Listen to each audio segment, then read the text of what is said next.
Yeah, I have written a position paper, and the position paper says we are all agree with good honey. It can be traded all around the world.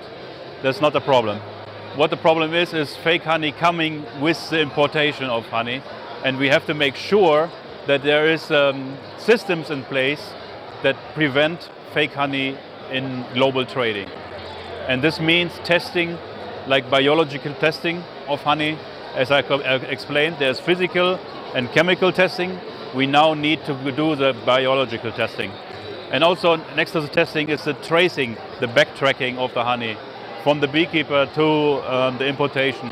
That is very important that we have to do. Under these conditions, you need to have conditions in place that ensure that only good honey is traded.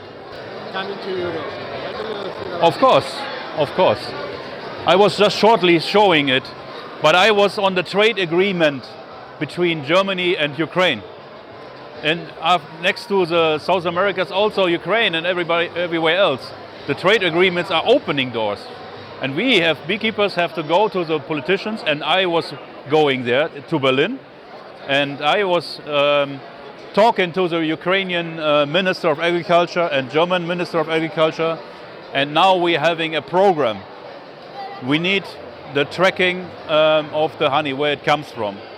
So it has to be clear that the honey comes from a beekeeper. So we have to set conditions in place and mechanisms in place that there cannot be fake honey. It can be testing, it can be auditing, it can be backtracking or tracking systems, and so on. We need to have this in place. And for Mercosur, we can use the system out of Argentina. Argentina has a nice tracking system, like a tracing system.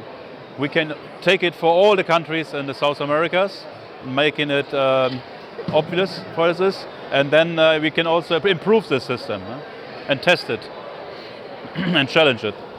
But if you do nothing, it's an open door, like a wide open door for fake honey, and it will get more and more fake honey into Spain and Europe.